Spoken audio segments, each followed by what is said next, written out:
पुराने वक्तों की बात है जब काफले लंबे सफर किया करते थे और मंडियों में सौदागर अपनी मेहनत के माल बेचा करते थे। एक छोटे मगर खुशहाल कस्बे में एक ताजिर रहता था। ये ताजिर दूर दराज के शहरों से कपड़ा, नमक और मसाले लाया करता और उन्हें मंडी में बेचकर अपनी रोटी रोजी कमाया करता था। ताजिर के पास एक मजबूत गधा था जिस पर वो अपना सामान लाद देता। ये गधा उसका वफादार साथी था। सुबह सवेरे जब कस्बे की फिजा में आजान की आवाज़ गूंजती, ताजिर ने सुबह सवेरे गधे पर बोरियां लाद दी।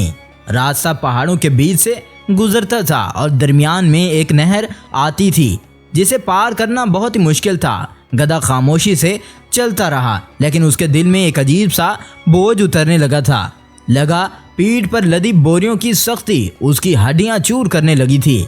जब वो नहर पर पहुंचे तो गधा एकदम से रुका और उसकी आंखों में एक चमक आई, ऐसी चमक जैसे कोई राज अभी जन्म लेने वाला हो। गधा नहर के किनारे खड़ा रहा था और ताजिर उसके पीछे हैरान सा खड़ा था। अचानक गधे ने जोर से एक कदम पीछे हटाया और बोझ को हल्का करने के लिए कांपने लगा।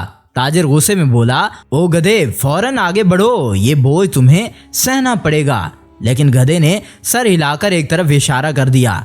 ताजिर ने गौर किया तो देखा कि नहर के पानी में एक खतरनाक रखा पत्थर है और अगर गधे के सामने आ गया तो गधा नीचे गिर जाएगा और अगर गधा नीचे गिर जाता तो सारा उसका कीमती सामान गर्क हो जाता।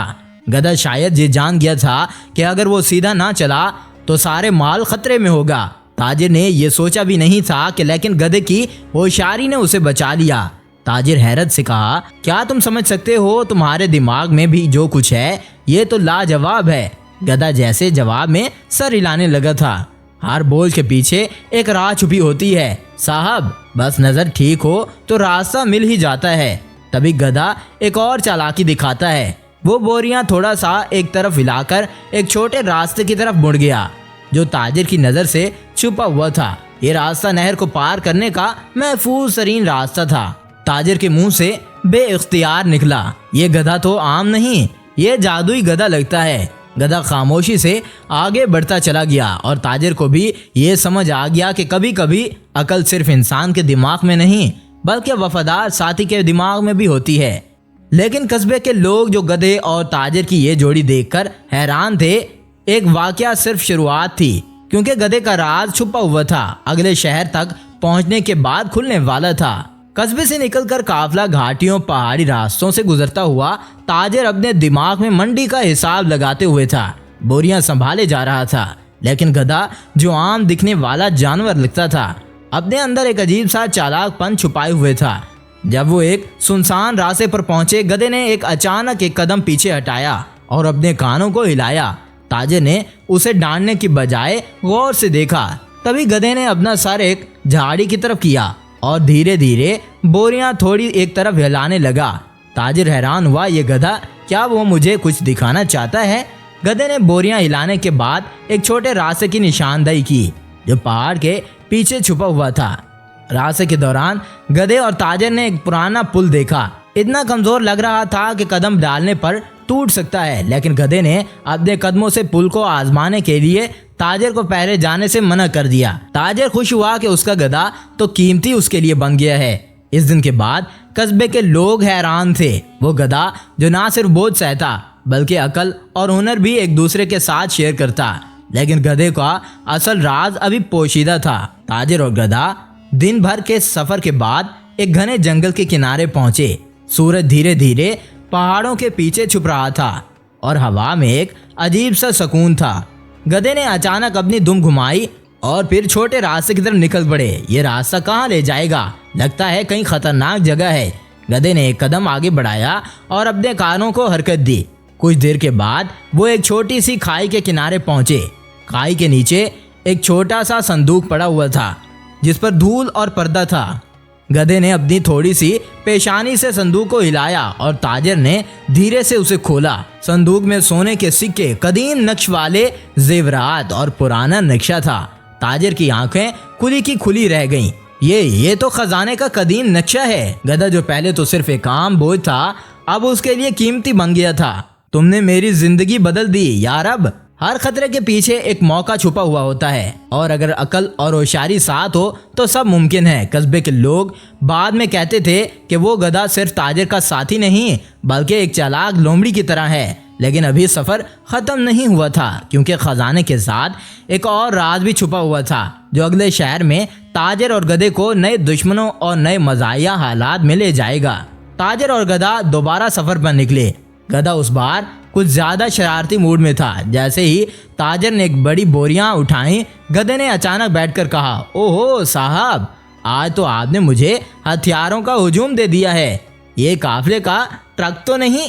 ताजिर ने हैरान होकर कहा, क्या तुम भी बातें करते हो? ओहो साहब, आपने मुझे हथियारों का हुजूम बना दिया है। क्या ये एक पूरा घर लादने के बराबर है? क्या तुम भी बातें करते हो? ताजिर ने हैरान होकर कहा। गधे ने जवाब दिया, बातें तो नहीं, बस हकीकत है, और ये हकीकत मैं अभी चलूंगा तो बोझ से कंबल की तरह लड़खड़ा जाऊंगा।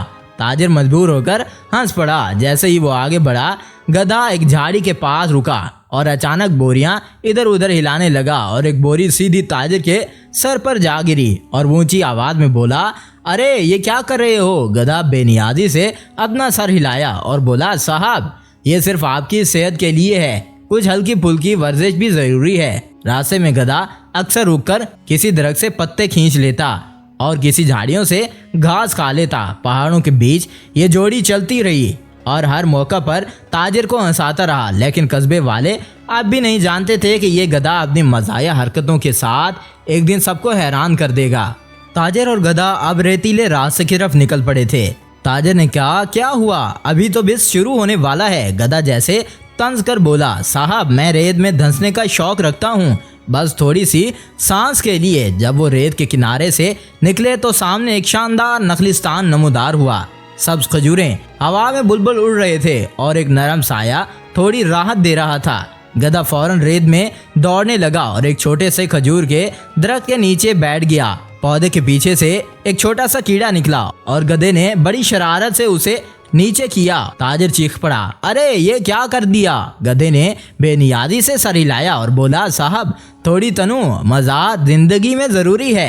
नखलिस्तान में गधे ने छुपकर एक और हरकत की और वो बोरियां इधर उधर घुमाकर ताजिर को मुसलसल छेड़ता रहा और कभी कभी अपनी दुम से रेत को उड़ाता। ताजिर हंसते हंसते थक गया, लेकिन गधा अपनी शरारतों के साथ जीता रहा। साहब, अगर सफर अकेला हो तो मजा नहीं आता। और यूं नखलिस्तान की ये शाम गधे और ताजिर के लिए मजा छोटी महमात और संजीदा खतरात के दरमियान एक यादगार बन गई थी। सहरा के सख्त रास्ते के बाद ताजिर और गधा थक कर नखलिस्तान पहुंचे। सबकी तपिश के बाद छांव में कदम रखते ही ताजिर ने एक करीबी ताजिर के घर की तरफ रुख किया और पूछा, क्या हम कुछ दिन के लिए पनाह ले सकते हैं? मेजबान ताजिर ने मुस्कुराते कहा, बेशक, यहाँ तो मेहमान को खराज तहसीन देना फर्ज है।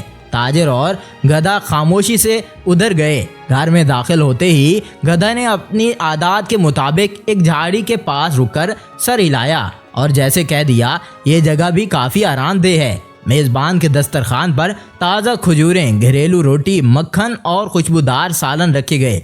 गधा बोरियां हिलाने के बजाय सीधा खाने की तरफ टूट पड़ा। अब नखलिस्तान में 2 दिन आराम और मज़ाहिया शरारतों के बाद ताजिर ने फैसला किया कि वो कीमती चीज़ वापस बादशाह के पास पहुंचाने जो सफ़र के आगाज़ में मिल चुकी थी देने जाएगा। गधा जो अब मज़ाहिया था और थोड़ा शरारती मूड में था, अपनी बोरियां जोर जोर से हिलाकर तैयार हो गया। ताजिर ने बोरियां संभालते हुए कहा, अब हमें बादशाह के महल जाना है। ये कीमती चीज़ बादशाह की हिफाजत में पहुंचाना ज़रूरी है। गधा अपनी आम शरारत से एकदम बैठ गया और कान हिलाकर जैसे कह रहा हो, साहब, ये सीधा महल जाने का मज़ा कहाँ? रास्ते में थोड़ी हलचल और रेत के खेल में भी ज़रूरी है। रास्ता पतले सहरा से गुजरता था। ताजिर मजबूर होकर हंसते हुए बोला, तुम वाकई मेरे सफ़र का सबसे मज़ाहिया साथी हो, लेकिन ख्याल रखो ये कीमती चीज़ महफूज रहनी चाहिए। रास्ते में उन्होंने एक छोटा सा पहाड़ी रास्ता अबूर कर लिया। अचानक दूर से महल की बड़ी गुंबद नजर आई। बादशाह के महल की तरफ बढ़ते हुए ताजिर ने गधे को जोर से सर हिला दिया। अभी हमें मोहतात रहना होगा। बादशाह को कीमती चीज़ सही सलामत पहुंचानी है और तुम्हारी शरारतों में खतरा ना हो। गधा सर हिलाकर कहने लगा, साहब, मैं सिर्फ मज़ा और थोड़ी शरारत करता हूँ, लेकिन कीमती चीज़ के मामले में मैं एकदम संजीदा हूँ। और यूं ताजिर और गधा बादशाह के महल की तरफ बढ़ गए। सहरा के रेतीले रास्ते, छोटे पहाड़ी खतरात और गधे की मज़ाया हरकतों के दरमियान एक यादगार और दिलचस्प सफर था। ताजिर ने महल में अब ताजिर के अंदाज में ऐलान किया, बादशाह सलामत, हमने आपकी कीमती चीज वापस कर दी है। गधा अब महल में उसके साथ खड़ा था। वो शरारतें जैसे ही करने लगा था, बादशाह ने कहा, ये गधा क्या तुम्हारा साथी है? ताजिर ने जवाब दिया, जी हाँ, ये सिर्फ बोझ उठाने वाला नहीं बल्कि मेरे सफर का सबसे मज़ाया साथी भी है। गधा और फिर खुश होने लगा। बादशाह हंस पड़ा, ये गधा तो ना सिर्फ मज़ाया है बल्कि बहुत चालाक भी लगता है।